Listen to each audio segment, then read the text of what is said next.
everybody, I'm Jeremy Cordeaux. Peter Clayton's behind the camera. Welcome to the garage.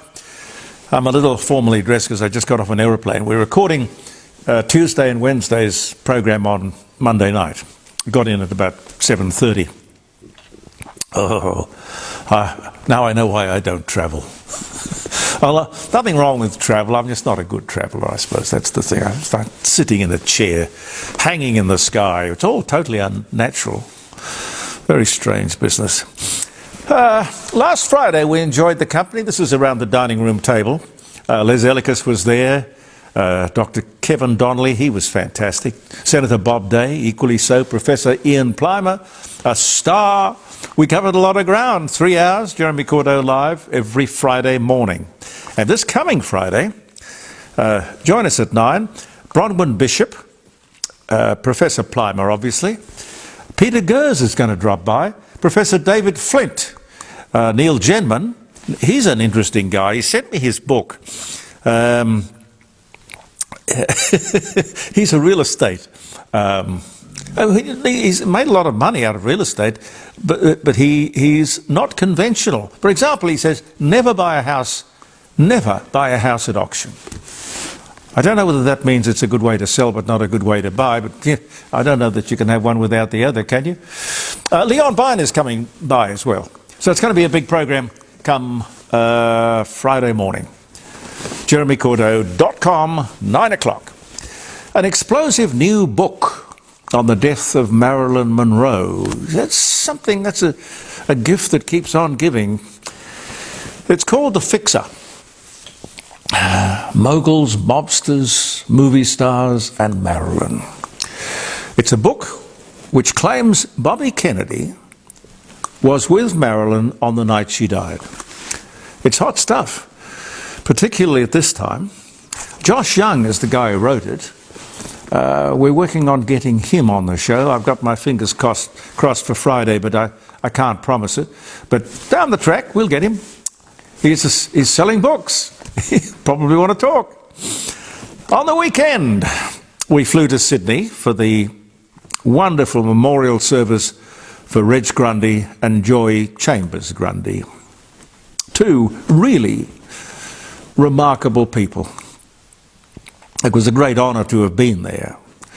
Reg, oh golly, what a man. Remarkable guy. He began his working life as a window dresser. And I didn't know that part of his story until Alan Jones, who did the eulogy, told us about it. A window dresser for David Jones in Sydney. He grabbed a junior trainee announcing job at a country radio station. I think it was 2GZ Orange. He worked his way back to Sydney. Now, as a kid, I heard him on 2CH. He did music and ultimately introduced a quiz program. That show was Wheel of Fortune. It was, well, fortunate for television and fortunate for Reg Grundy. Now, I first met him when he gave me the opportunity to host Blind Date. Graham Webb had left and gone to England, I think, something like that. That decision gave me such a huge boost in my career. But looking back on it, I don't think I was cut out to be a game show host somehow. But it did get me on my way, for which I will be ever grateful. And we stayed in touch. He was always supportive and kind and interested in what I was doing. Reg Grundy was a very private man. But he and his beautiful author and actress wife, Joy Chambers, would always come on my radio show when they were around, and that wasn't often. They were off on safari and adventuring all over the world, particularly when he sold Reg Grundy Enterprises and started to enjoy life, I suspect. Beautiful people who deserve every bit of the enormous success they enjoyed. At one time, he produced more television than anyone else in the world. Do you believe that? It was true. I think there were some 400 different shows on at the same time and in different places around the world. Anyway, we had a most interesting weekend. Unfortunately, they picked the weekend of the Sydney Marathon, the fun run. They've got a funny idea of fun, I can tell you. 40, 50,000 people took part. The largest outdoor event of its kind in the world. Great. Except for all the road closures, you just couldn't move. Travel broadens the mind, they tell me, but it also opens the eyes. I don't know. People in Sydney, as I walked down the street, and I did a fair bit of walking around the city, they didn't look very happy. No one smiles. Pete, is that the same in America, the big cities? Particularly in Los Angeles. Yeah. People don't want to look you in the eye. They don't want to smile. It's probably a big city thing. People are busy, preoccupied. Oh, listen, by the way, happy birthday to the Commonwealth of Australia. Today. The Commonwealth of Australia. This very day. I'll come to that later. It's also the birthday of television, talking about Reg Grundy. Birthday of television in Australia. Now, I think the tide is turning. As you may have heard, the AFL semi-final on Saturday night, who was that with? Pete? Saturday night was Brisbane and I don't know. Anyway, it was an important game, semi-final, on television, broadcast. It's provoked an interesting backlash. A very enlarged welcome to country and smoking ceremony caused the crowd to boo and laugh and catcall. The guy who was doing the ceremony, you know these people are paid to do this nonsense. Anyway, he proceeded to tell the crowd that the ceremony was 250,000 years old. You could hear the laughter. Look, I honestly think people are coming to their senses. They've had enough of this rubbish. The truth, not the invention, is what people are looking for. Perhaps now even demanding. The whole thing was made up in 1972 by Ernie Dingo. It was supposed to be funny. It was supposed to be a part of his stand-up comedy act. First seen at Nimbin. Then at the opening of the Sydney Olympics. Now, Warren Mundine on 3AW this morning, as I say, this Monday morning, we're recording Tuesday's Court of Public Opinion on a Monday night, but Warren Mundine said publicly, to state the obvious, he said, "I have been an Aboriginal all my life, and this welcome to country thing did not exist until just recently. It's nonsense." Now, my God, there's a man who knows. It has to be seen for what it is. It's divisive. Divisive. Aboriginal people are big on truth-telling. Perhaps we could start with this one. And while I'm on the subject, it cost us more than $500 million, more than 500 million, to put this voice referendum on. But it did establish, once and for all, Australians made it quite clear, we do not want to be divided by race. We are many, but we are one. Now, if the Libs had a grain of common sense, they would pledge, as Donald Trump has just pledged, if elected, he will get rid of woke, and he's going to start in the schools, which is the best place to start, really, because that's where it all gets going. Let's get rid of anything that divides us. Let's get rid of the three flags. There should be one flag behind the Prime Minister and the one flag that is officially flown. Now, like it or not, we have only one flag. It's a lovely flag. It's a beautiful flag. That's our flag. Anything else is an invention. King Charles did a lot of good for the modern monarchy by responding the other day to a lady from the New Zealand rugby team. "Can I have a hug?" she said, just like that. And the king looked at her and said, "Why not?" And the whole team, it was a scrum. They grabbed him. It was wonderful. I'm sure he enjoyed it. I'm sure he did. I don't know what his advisors would say, but what the hell? The Albanese government on Thursday, with the help of the Greens, voted down Pauline Hanson's legislation to acknowledge the biological reality of men and women. You see, you can't vote that down. But anyway, they did. They voted down the reality, the biological reality of men and women. And this was done to protect the rights of both sexes. No debate, no normal parliamentary process. There seems to be some hatred of biological women. Pauline Hanson thinks so. If you cannot, this is what she said, I like this, if you cannot acknowledge reality, men and women, how can you possibly govern a country? What are these people trying to achieve, I wonder? Men are men, women are women. All right, it might not be your construct, but it is, for the vast majority, reality.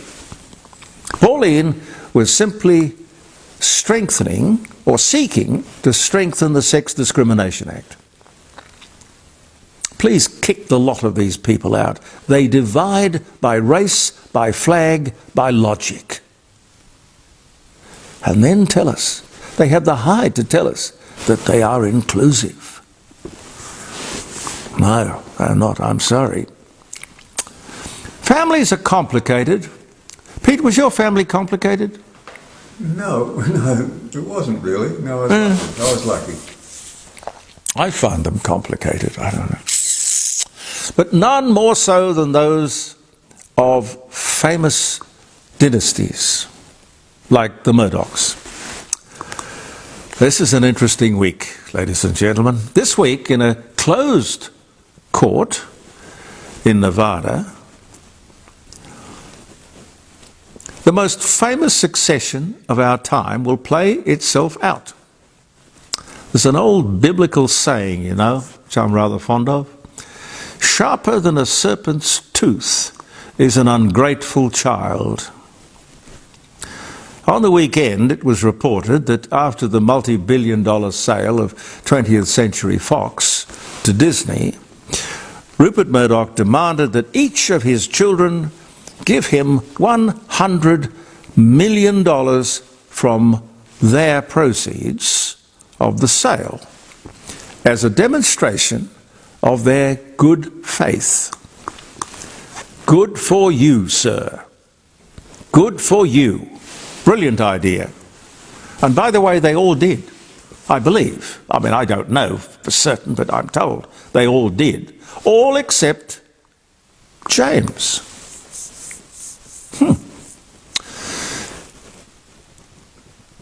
The truth is that without their father, they probably would have, well, I can't say they wouldn't have anything, but they would not have anywhere near the wealth that they enjoy today. This one man achieved an enormous amount. One other thing, though, I have to say this, Mr. Murdoch doesn't let too much sail under the cloak of privacy when he's dealing with other people. I'm talking about, I don't know, editorial policy, whatever. You can't hold your hand up and say to a news limited publication, I'm sorry, it's private. That will only excite them beyond belief. Particularly for celebrities. Fair game, just basically celebrities, you're in the firing line. But when it's him and his family, it's quite different. You, sir, for whom I have great admiration, I think it's a double standard anyway. Closed court, no media. I wish I could get away with that. I was listening with interest to Jane Hume, Senator Jane Hume, very good performer, by the way, on the Insiders program. David Spears tried to wedge her on, will the coalition undo the equal pay for equal work legislation? In other words, will workers get a pay cut? She handled it beautifully, without saying yes or no. And how could she? She couldn't say yes or no. It's not her portfolio area. But her point is the bit I want to emphasise if you didn't see it. All pay and all pay rises should be linked to nothing more or less than productivity. So absolutely true. How can anyone argue with that? We either have a vision for our nation, we roll up our sleeves and we get on with it. The union's mantra of most amount of money for the least amount of work over the shortest number of hours is not going to build a nation or a business. I have more to say about that later. The death of James Earl Jones the other day, 93, I think. He was a great actor, but you'd recognise his voice perhaps more than his acting, I don't know. He was the voice of Darth Vader, the voice of CNN. This is CNN. Great voice. And indeed he was the voice of God. Can't get better than that. Good voices, and there have been good voices. Australia's been blessed with a few. John Laws was great. I thought Ken Sparks' voice was fantastic. Do you remember Ken Sparks, Pete? Yeah, I do. I used to love watching that show. What was it, Commotion? Commotion or Go or something or other? I can't remember. He did the football, meat pies, kangaroos and Holden cars commercial. He did a lot of commercials. He had a great voice. Orson Welles has a great voice. Had a great voice. Richard Burton. And I think here in Adelaide, Peter Sellon has got a great voice. Bob Byrne. Good voices. But it's interesting, James Earl Jones recently sold to AI his voice. I don't know if anyone else has ever done that.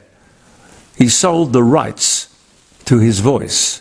So he must have sat down there and read a few scripts so that they could get absolutely the essence of every syllable, intonation, vocal characteristic. Anyway, so what I'm saying is, if you want a James Earl Jones voiceover for your commercial or documentary or movie, you can have it from the grave, but at a price. And I honestly don't know what the price is. By the way, have you driven, when I say up, I always think people are going to come up from the city to visit the Rising Sun, one of our sponsors.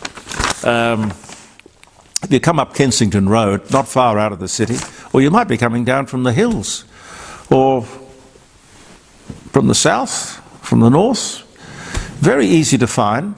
It's Bridge Street at Kensington, off Kensington Road and off McGill Road at the other end. Now, there you'll find this beautiful, beautiful restaurant. It's a pub, an inn, probably the oldest, but I think they can honestly boast the best, because there it is on the wall. They've been given the award as the best inn or pub in South Australia. Beautiful food, lots of atmosphere, open fires. On a night like tonight, I'll guarantee they have the fires on. Warm hospitality, and whether you're having an intimate lunch or dinner for two, or you want a product launch or a festival, or ring Grant, he'll tell you all about it. The Rising Sun Inn at Kensington. You'll love it. I'll just wish you a happy birthday. Where is it? My glasses. My glasses. Yes, I mentioned to you, it's September the 17th, 1900 was the year the Commonwealth of Australia is proclaimed. Happy birthday to the Commonwealth. 1956, television is first broadcast in Australia. That would be the Olympics, I guess, would it? 56? I think it was, Yeah. 1976, NASA publicly unveils Space Shuttle Enterprise at Palmdale, California, named after the Star Trek Enterprise, with, well, I mean, it stunned the world. How the hell is that thing going to get up and get back? But it did. It did. 1976. Wow, that long ago. Roadrunner. I love the Roadrunner and Wile E. Coyote. 1949 was the year Warner Brothers, the cartoon characters created by Chuck Jones, Looney Tunes and Merry Melodies, first debuts. The show was called Fast and Furious. The Roadrunner. Beep beep. 1949. That's amazing. So long ago. American sitcom Bewitched, starring Elizabeth Montgomery, premieres on ABC television on this day. 1964. 1965, 1 year later, CBS premieres World War II sitcom called Hogan's Heroes. 1972, the TV comedy series MASH, adapted from the movie, starring Alan Alda and Loretta Swit. Wayne Rogers, McLean Stevenson, debuts on CBS in the US, runs for 11 years. It gathered 14 Emmys and 1 Peabody Award. Philip W. Pratt patents his sprinkler system for extinguishing fires in 1872. The Red Baron, World War I flying ace. The Red Baron, German Luftwaffe. He, well, it wasn't actually called Luftwaffe, was it? I can't remember what it was called in the First World War. Anyway, wins his first aerial combat in France, and he wins a Blue Max, which was the German equivalent, might still even be so, the German equivalent to the Victoria Cross, I believe. Last Russian troops leave Poland, 1993. Well, for now, anyway. You never know with that crowd. 1923, Hank Williams, the American country singer and songwriter. Cold, cold heart, hey, good looking, your cheating heart. Born in Mount Olive, Alabama. He died in 1953. He was only 27, and he died in the back of his Cadillac. He sort of wasted his life, squandered it, really. So much talent. People still record his songs. Hank Williams. Thomas Selfridge becomes the first fatality of a powered flight.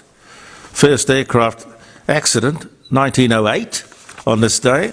Baz Luhrmann, the Australian film director, Romeo and Juliet, Moulin Rouge, born in Sydney, Australia in 1962. Laura Ashley, the Welsh fashion designer, businesswoman and co-founder of Laura Ashley, dies by falling downstairs at her daughter's home. She was only 60. Woo! I'll just give you one more. Oh, that's interesting because, as I said, the Commonwealth of Australia is proclaimed on this day in 1900. On the very same day, in 1787, the US Constitution is signed by delegates at the Philadelphia Convention. Wow. And also, sadly, the bloodiest battle of the Civil War, the American Civil War, occurred on this day in 1862. It was the Battle of Sharpsburg. 22,000 people were killed in one battle. It was actually the first battle in the Civil War that was fought by the Union, or fought by the Confederates on Union land, Union territory. Anyway, my God, let's hope America doesn't head down that same road. It would be very interesting to see what happens after this next election up there in the United States of America. Thank you very much for viewing the Court of Public Opinion, ladies and gentlemen. I'm Jeremy Cordeaux. Peter Clayton and I will be back tomorrow. Believe in yourself, and thank you for watching.